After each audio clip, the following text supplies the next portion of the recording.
gimana cara Satrio Peningit itu akan memimpin Indonesia, Mbah, kalau kayak gitu? Sudah ada. Sudah ada sekarang. Iya. Tetapi tidak mudah untuk mengenalinya. Karena memang beliau tidak ingin dikenal secara luas. Kecuali bagi orang-orang yang mempunyai jiwa bersih dan ingin selalu membersihkan dirinya, maka akan dipertemukan dengan beliau.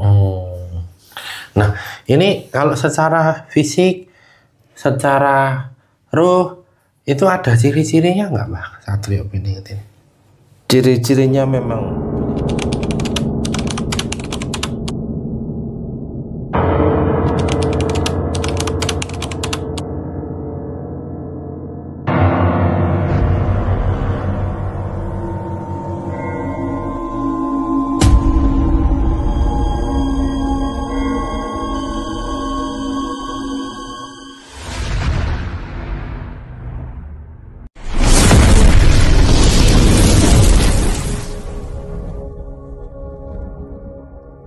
Assalamualaikum warahmatullahi wabarakatuh. Alhamdulillah wa syukurillah wa nikmatillah wa la haula wa la quwata illa billah.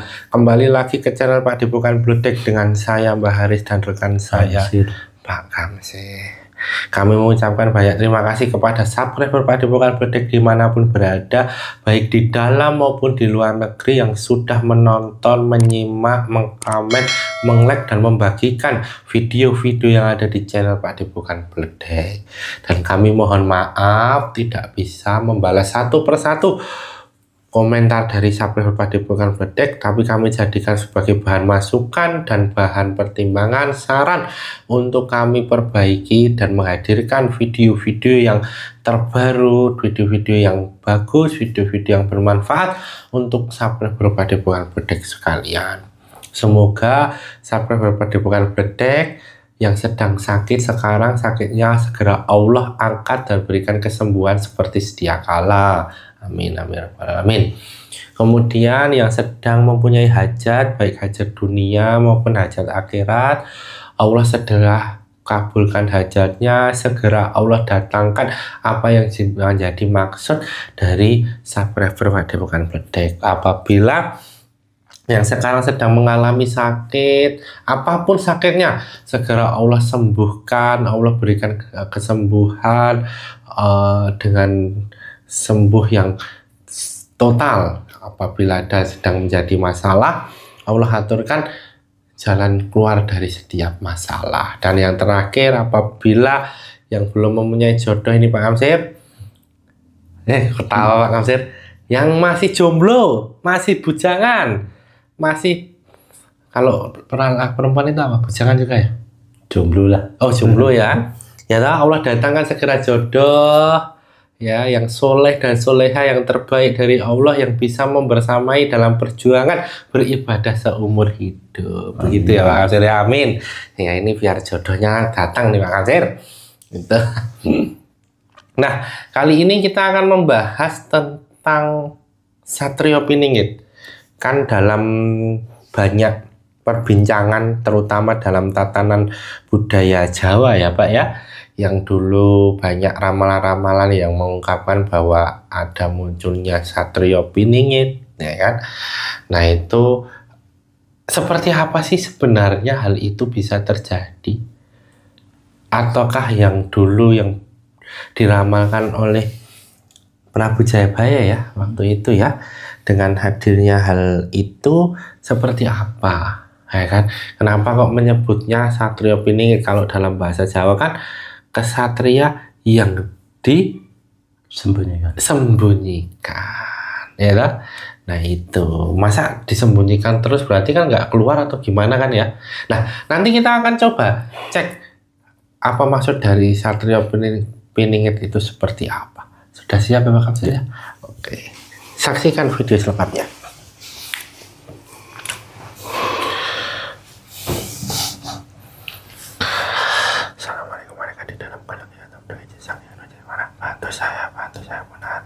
Menari makhluk yang mengetahui adanya tentang cerita Satrio Peningit dengan saya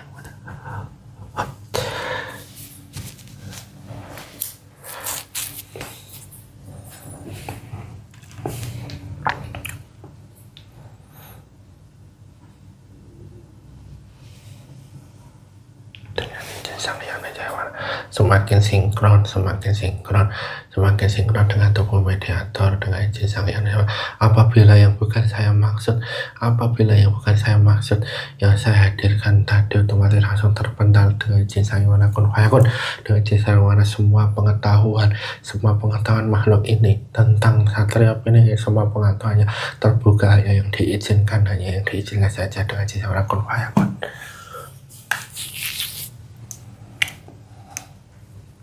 Assalamualaikum warahmatullahi wabarakatuh. Waalaikumsalam warahmatullahi wabarakatuh. Ini dengan siapa saya boleh berbicara ini? Manggil saja Mbah Pragolo. Mbah Pragolo. Ya. Mbah Pragolo tadi sebelumnya mohon maaf sudah mengucapkan salam ya. Ya. Ya berarti sudah musim syahadatnya terlebih dahulu, boleh Pak?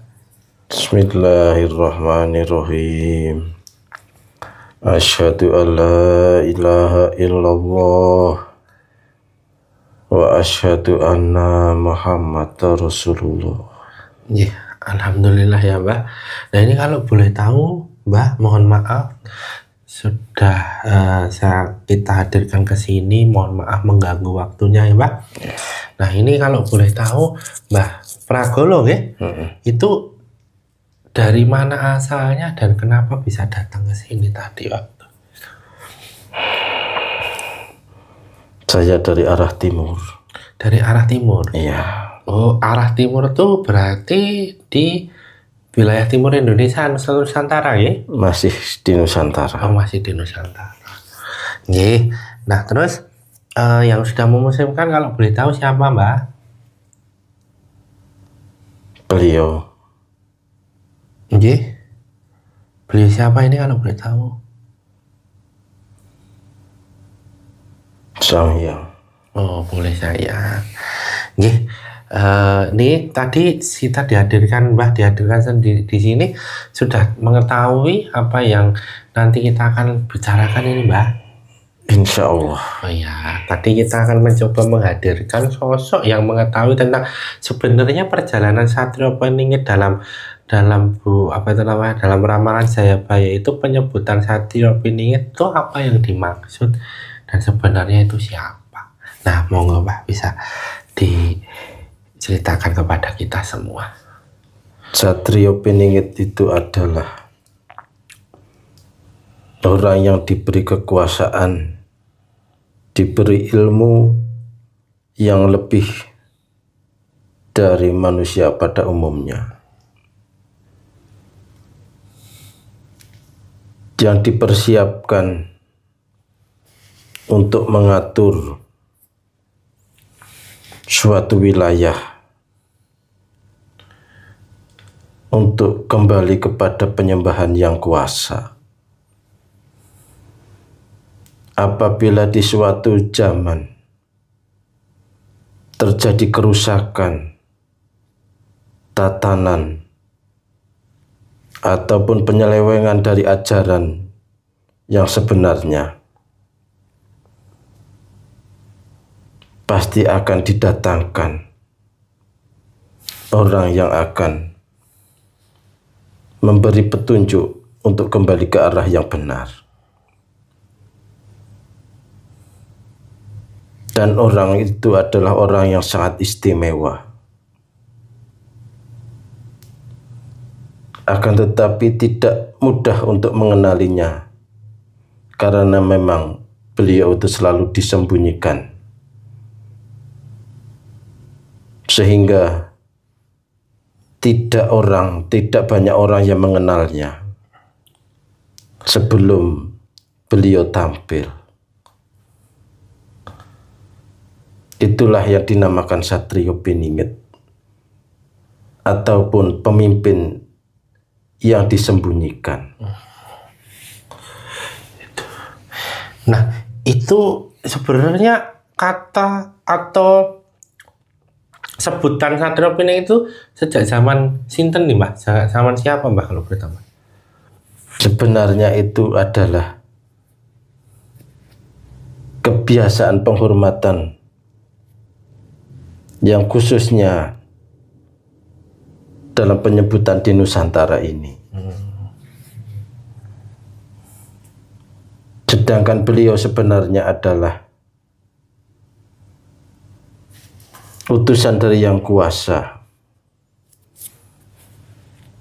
yang diutus untuk memberikan pelajaran, membenahi sesuatu yang sudah rusak, membenahi tatanan yang sudah hancur lebur, untuk menyelamatkan umat manusia di zamannya.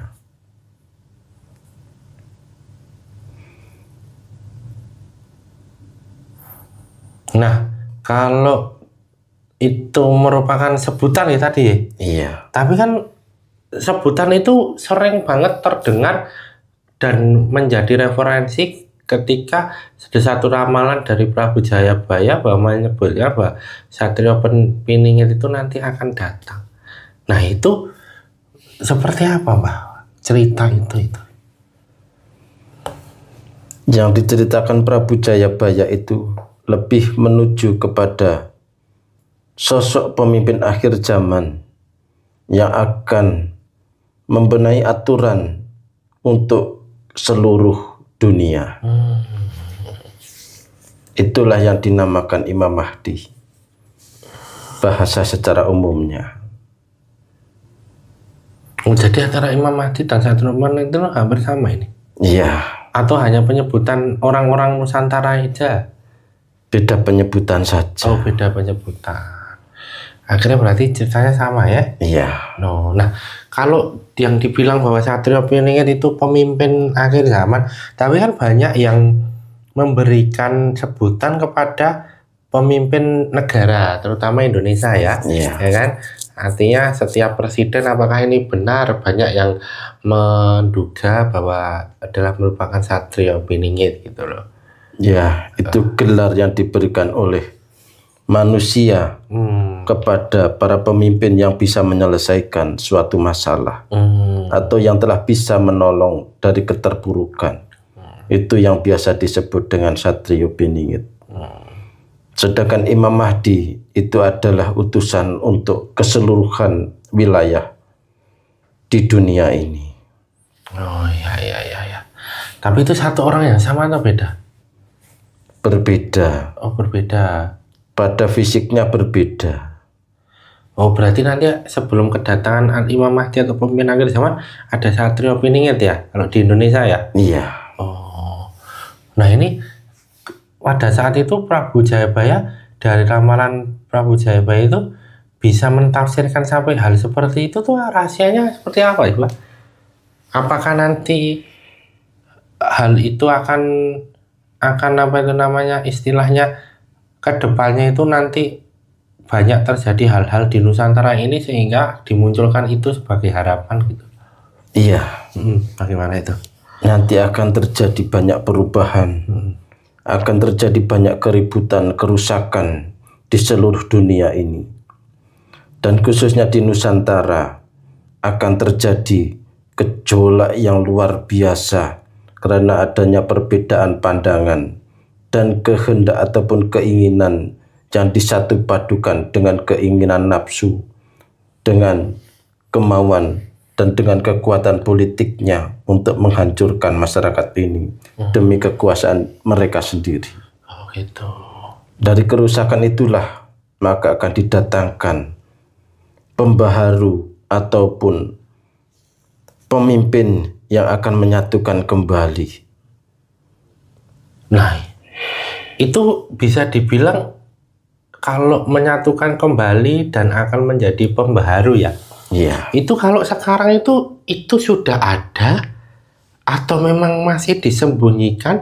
Jadi terus nanti gimana cara Satrio Piningit itu akan memimpin Indonesia, Mbak, kalau kayak gitu? Sudah ada. Sudah ada sekarang. Iya. Tetapi tidak mudah untuk mengenalinya. Karena memang beliau tidak ingin dikenal secara luas.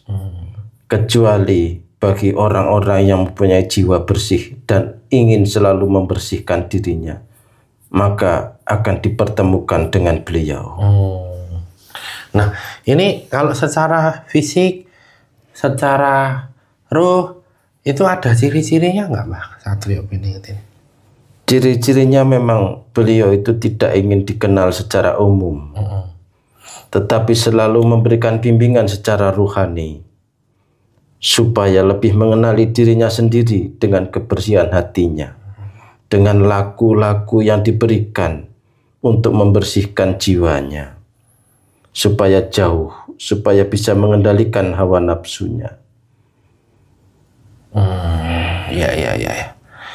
Nah, berarti ini tugasnya itu memang hanya memakmurkan Nusantara ini ya nantinya ya?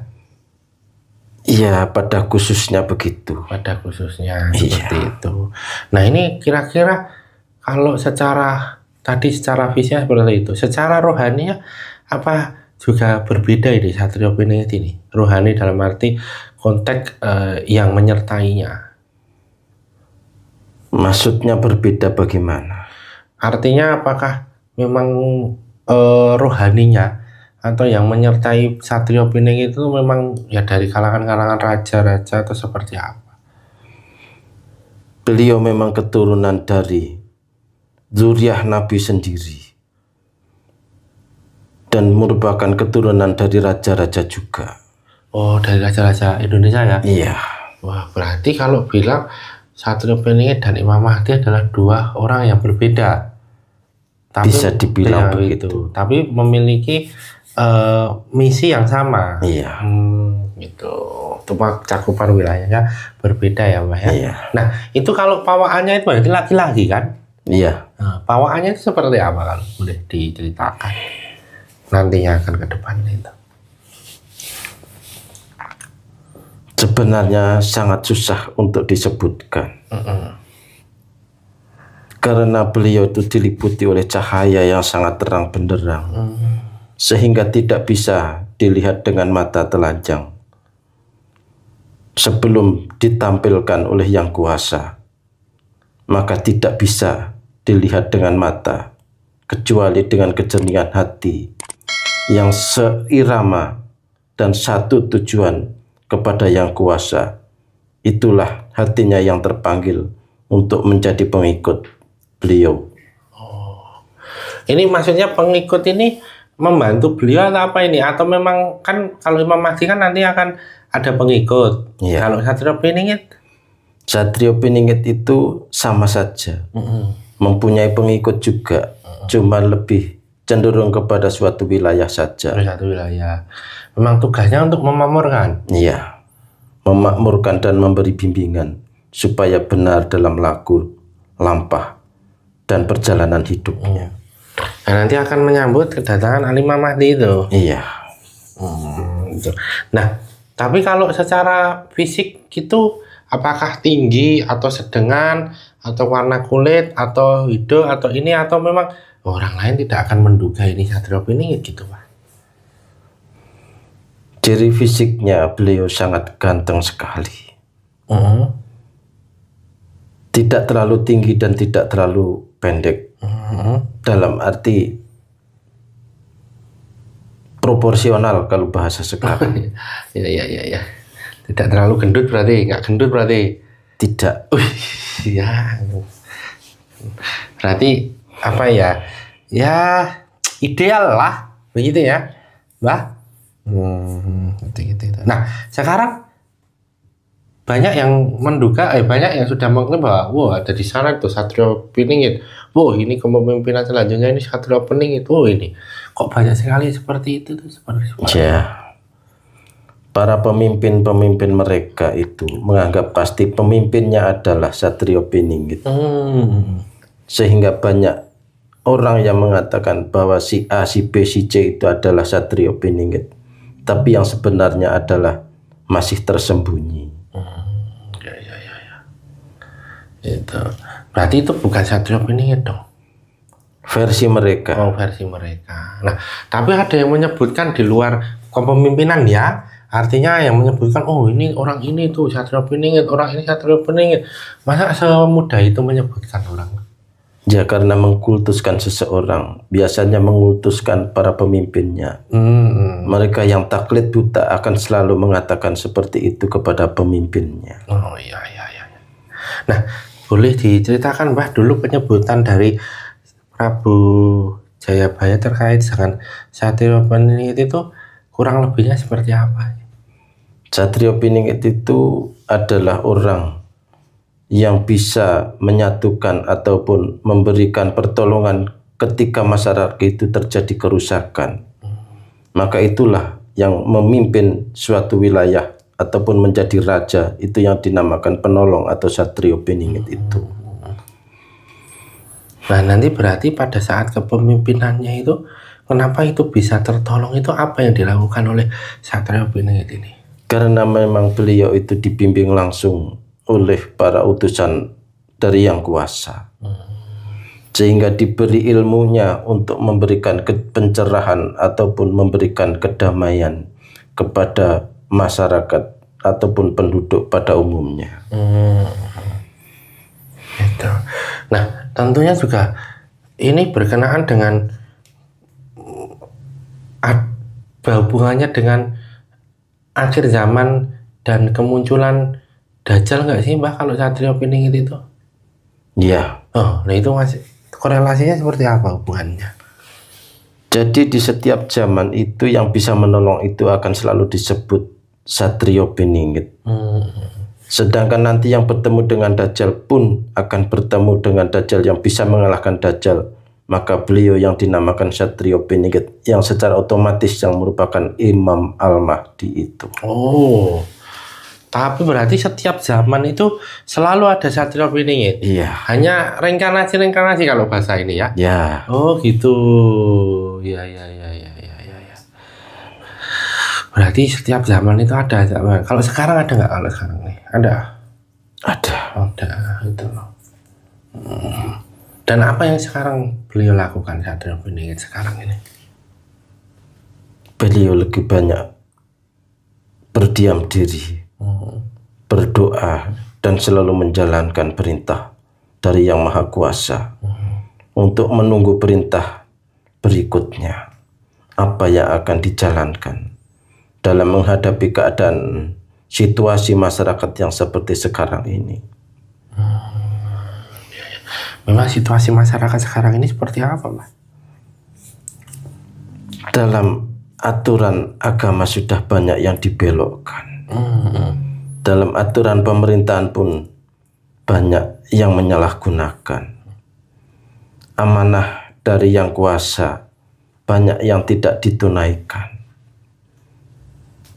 Banyak dari pemimpin yang tidak memikirkan rakyatnya, maupun rakyat yang tidak menghormati pemimpinnya, yang sebenarnya sudah berusaha sebaik mungkin, tapi selalu dicela dan dipersalahkan.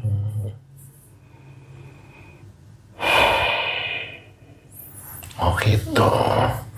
Nah itu berarti tanda-tanda kemunculan beliau Satrio Piningit itu akan seperti apa tanda-tandanya?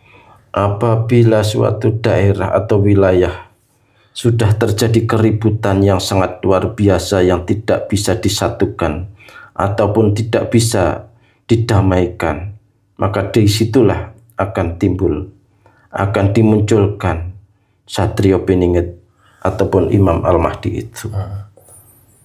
Tapi kan tadi kan daerah kan berarti kan bukan Imam Al-Mahdi dong kalau gitu ya. Kalau daerah masih sebutan Satrio Piningit. Tapi kalau sudah seluruh dunia ya. Ya. Nah, tapi kan apakah orang akan mempercayai Mbah bahwa itu nanti Satrio Piningit? Apakah orang akan mempercayai atau gimana? Banyak yang tidak percaya. Nah, terus kemudian yang tidak percaya ya tidak bermasalah. Buat Imam Al-Mahdi, beliau tetap akan menjalankan tugasnya sesuai dengan perintah dari Yang Kuasa.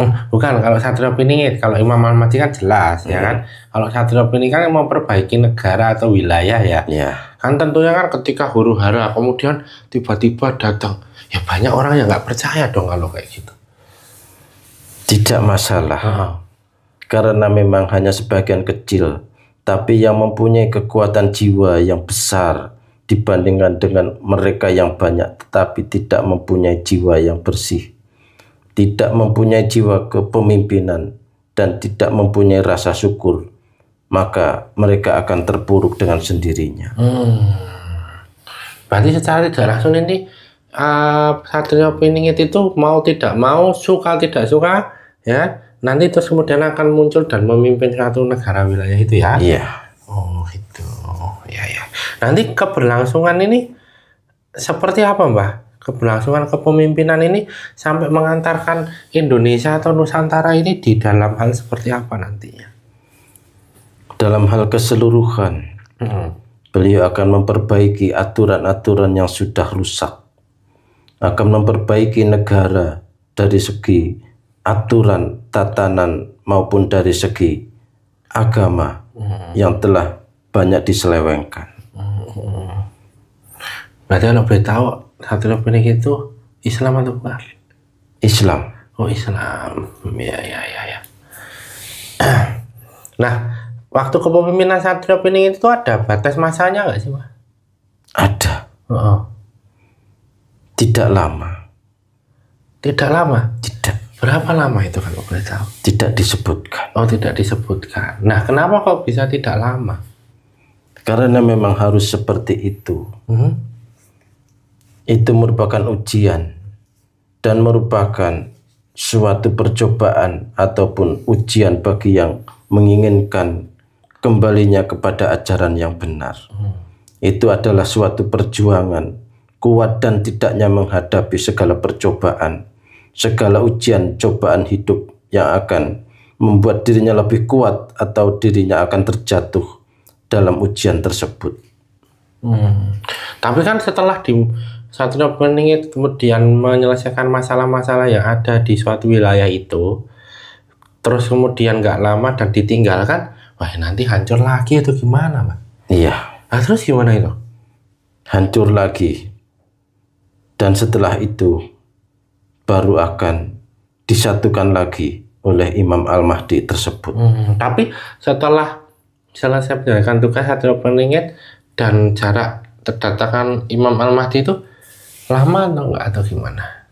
Tidak terlalu lama. Oh, tidak terlalu lama. Iya. Kalau tahun itu boleh dikatakan berapa tahun? Sekitar 7 tahun ataupun 10 tahun. Oh, sekitar 7 sampai 10 tahun ya. Tapi kan sudah dibangun bagus-bagus, dihancurkan lagi. Ya itulah namanya pembersihan. Iya. Ya toh?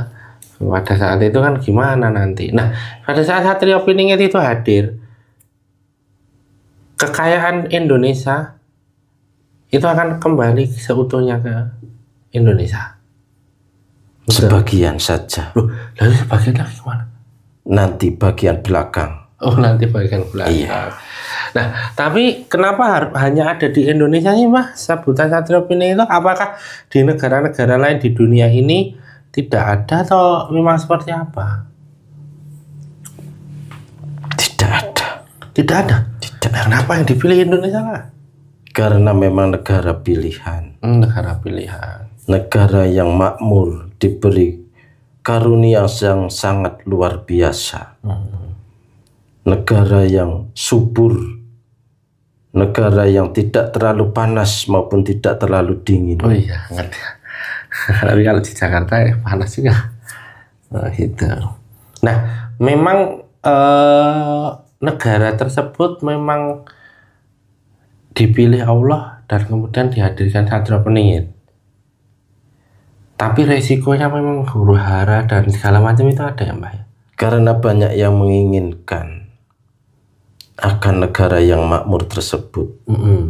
Diibaratkan apabila seseorang mempunyai harta yang banyak, maka banyak pula yang ingin untuk merebutnya. Seperti itulah gambarannya. Berarti ada yang ngaku-ngaku saya Satrio Piningit gitu-gitu ya? Banyak sekali. Banyak sekali. Tapi nasib orang yang mengaku-ngaku atau banyak orang yang memberikan pengakuan pada orang yang bukan Satrio Piningit itu nanti akan seperti apa nasibnya? Akan hancur dengan sendirinya. Banyak yang ditinggalkan para pengikutnya karena sudah tidak percaya lagi. Ataupun dia kena balak dari pembicaraannya sendiri, dari mulutnya sendiri. Jadi ya waspada nih sama orang yang mengaku-ngaku gitu ya, Mbah ya. Iya. Oh iya. Nah, tapi banyak orang yang menduga mengartikan dari ramalan Jayabaya itu, banyak versi yang mengartikan itu. Kenapa sih kok banyak versi? Apakah dulu Prabu Jayabaya itu meramalkannya memang Sanipo itu ya, semacam tersirat gitu ya, Pak? Iya. Gitu. Nah, kemudian kan itu dilanjutkan kan sampai dengan Raden Ngabiro Warsito ya. Nah, sampai Raden Ngabiro Warsito penyebutan Satrio Piningit itu seperti apa? Sama saja. Sama saja. Sama saja. Oh. Nanti akan ada satu masa di mana akan ada pemimpin gitu ya, yang adil ini. Nah, kalau presiden-presiden Indonesia itu kan akhirnya kan ada Noto Negara atau apa itu, Pak? Iya. Ya, itu hubungannya dengan Satrio Piningit apa? Itu merupakan bagian dari Satrio Piningit tersebut. Jadi itu bukan nama seseorang, tapi merupakan urutan zaman di mana sampai saatnya nanti akan kedatangannya Sang Imam Al-Mahdi. Itu. Ini sudah dekat dengan kedatangan Satrio Piningit? Sudah. Sudah dekat. Kira-kira kalau diboleh tahu sekitar tahun berapa? Jangan disebut. Oh, jangan disebut. Kenapa tidak boleh disebut? Saya tidak berani. Oh iya. Tapi dengan keadaan sekarang ini boleh dikatakan tidak terlalu jauh, tidak terlalu dekat. Ya. Gitu, Pak. Oh iya. Nah, terakhir ini kedatangan beliau itu selain huru hara, ada pesan atau ada sinyal dari alam nggak sih? Ya. Apa itu kalau boleh tahu? Apabila banyak bencana alam, apabila banyak gunung-gunung yang meletus, dan apabila banyak sekali gempa bumi, itu merupakan pertanda bahwa beliau akan dimunculkan. Tapi kan sekarang juga banyak ya, tapi juga belum ada ini, Pak. Kalau sekarang belum muncul kan? Masih disembunyikan. Kan? Jadi ya susah sekali ini gitu loh. Tapi ya semoga nanti segera dimunculkan ya dari persembunyiannya ya. Nah, pesan-pesan untuk kita Sabda Padepokan Bedek sebagai cucu Nusantara ini seperti apa, Mbah? Ikutilah guru pembimbing rohani yang mana beliau sangat asih kepada para pengikutnya. Jernihkanlah hati kalian dengan banyak beristighfar kepada Yang Maha Kuasa, agar hati kalian terbuka lebar menerima pelajaran dari alam maupun dari guru kalian. Guru rohani itu lebih cenderung untuk memperbaiki rohani kalian, membersihkan jiwa, membersihkan rohani dari gangguan maupun dari nafsu-nafsu kalian. Carilah guru pembimbing yang mempunyai daya angon, yang mempunyai sifat ngemong untuk masyarakat dan diri kalian semuanya. Itu aja. Iya. Terima kasih, Mbah, atas cerita dan pesan terkait dengan Satrio Piningit. Mohon maaf apabila mengganggu waktu Mbah sehingga datang ke sini, dan mohon maaf apabila penyambutan saya, tutur kata saya, tindakan saya tidak berkenan ya, Mbah ya. Ada salah kami mohon maaf. Nah, ini Mbah bisa kembali ke tempat asalnya dan juga membawa semua yang ada di dalam tubuh mediator efek-efeknya. Assalamualaikum. Waalaikumsalam warahmatullahi wabarakatuh.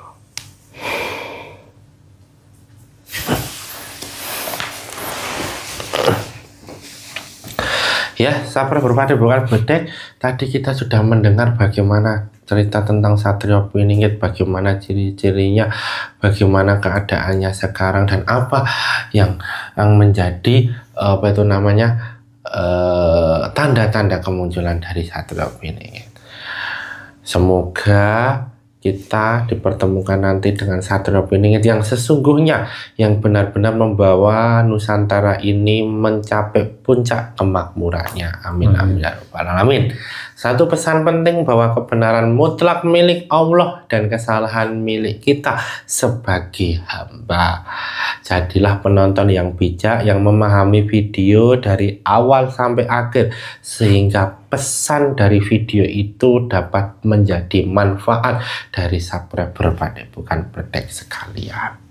Saya dan Pak Kamsir mohon maaf apabila selama pembuatan video ada tutur kata yang kurang berkenan, perilaku yang kurang berkenan di hati subscriber Padepokan Bedek. Jangan lupa untuk komen, like, subscribe, dan nyalakan loncengnya untuk mengetahui video-video terbaru dari channel Padepokan Bedek. Sampai bertemu di video-video selanjutnya. Kami berdua pamit undur diri. Akhir kata, wassalamualaikum warahmatullahi wabarakatuh.